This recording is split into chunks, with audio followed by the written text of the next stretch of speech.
नमस्कार। आज हम कुछ खास स्रोतों पर बात करेंगे।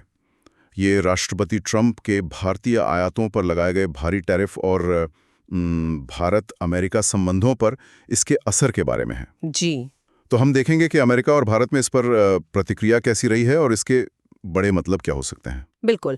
और हमारा मकसद यही है कि इन स्रोतों से जो मुख्य बातें हैं वो निकालें, समझें कि दोनों देशों में क्या चल रहा है और इसके मतलब भू राजनीतिक असर क्या हो सकते हैं। ये सिर्फ सतही जानकारी नहीं, थोड़ी गहरी चर्चा होगी। अच्छा, तो फिर अमेरिका से शुरू करते हैं। वहाँ क्या कहा जा रहा है इस पर? स्रोत बता रहे हैं कि डेमोक्रेट्स और जो हाउस फॉरेन अफेयर्स कमेटी है वो इसे भारत के साथ जो सालों पुराना गठबंधन है उसके लिए खतरा मान रहे हैं। हाँ बिल्कुल, उनका कहना है कि इसके रणनीतिक नुकसान ज्यादा बड़े हो सकते हैं। और देखिए, विश्लेषक इसे ट्रंप प्रशासन का जो एक जाना पहचाना लेन देन वाला रवैया है उसी का हिस्सा मान रहे हैं। अच्छा। ऐसा लग रहा है कि मकसद सिर्फ व्यापार संतुलन ठीक करना नहीं, बल्कि शायद दबाव बनाकर भू राजनीतिक समीकरणों को अपने हक में करना है। मतलब एक तरह की सजा देने वाली कार्रवाई। और आर्थिक नजरिए से क्या कोई खास बात सामने आई है? हाँ, एक जाने माने अमरीकी अर्थशास्त्री हैं स्टीव हेंके, उन्होंने तो इसे मतलब बिल्कुल सरासर बकवास कहा है। अच्छा। हाँ, और उन्होंने चेतावनी दी है कि ये रणनीति आखिर में अमेरिका के लिए ही नुकसानदेह साबित हो सकती है। उनका मानना है कि इसकी बुनियाद ही ठीक नहीं है। ये तो बड़ी बात है। मतलब अमेरिका के अंदर भी चिंता है, सिर्फ राजनीतिक नहीं, आर्थिक भी। सही कहा। अब भारत की तरफ देखें तो यहाँ तो काफी तीखी प्रतिक्रिया हुई है ना? हाँ बिल्कुल।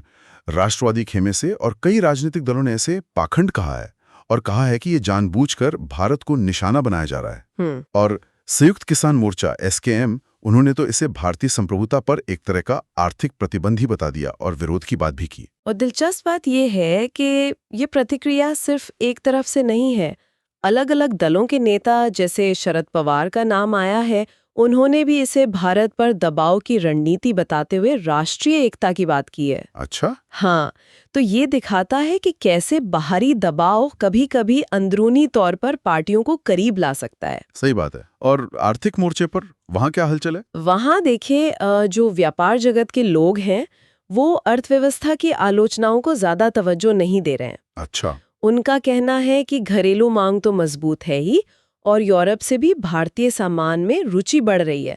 बल्कि कुछ लोग तो इसे मेक इन इंडिया को और बढ़ावा देने का एक मौका मान रहे हैं। मतलब एक अवसर की तरह देख रहे हैं इसे। हाँ, और नए बाजार तलाशने की भी बात हो रही है। कूटनीतिक स्तर पर भी कुछ चल रहा है। प्रधानमंत्री मोदी और पुतिन की बातचीत की खबर थी। जी बिल्कुल। प्रधानमंत्री मोदी ने रूस के साथ संबंधों को फिर से मजबूत करने की बात कही और राष्ट्रपति पुतिन के साथ अपनी बातचीत को बहुत अच्छा बताया। हाँ। इससे अमेरिका के दबाव के बीच भारत की जो ऊर्जा जरूरतें हैं और अपनी स्वतंत्र विदेश नीति है उसे बनाए रखने की कोशिश के तौर पर देखा जा रहा है। मतलब भारत ये दिखा रहा है कि उसके पास और भी विकल्प खुले हैं। अच्छा। और वो रक्षा सौदों वाली बात, कुछ खबरें थीं कि भारत ने जेवलिन मिसाइल और बोइंग विमानों की खरीद रोक दी है। हाँ। ऐसी खबरें आई थीं। हालांकि नई दिल्ली ने मतलब सरकार ने इन रिपोर्टों को गलत बताया है। लेकिन देखिए, भले ही आधिकारिक खंडन आया हो, ऐसी खबरों का उड़ना भी दिखाता है कि कहीं ना कहीं रिश्तों में तनाव तो है, भरोसे में थोड़ी कमी आई है। सही कहा। और जमीनी स्तर पर देखें तो भारतीय निर्यातक, खासकर जैसे हीरा उद्योग वाले हैं, वो अब अनिश्चितता के माहौल में यूरोप और मध्य पूर्व जैसे दूसरे बाजारों की तरफ ज्यादा ध्यान दे रहे हैं। तो नए रास्ते तलाश रहे हैं। हाँ, मजबूरन। तो ये तो हुई अमेरिका और भारत की अंदरूनी प्रतिक्रिया, लेकिन वैश्विक स्तर पर इसके क्या मायने हैं?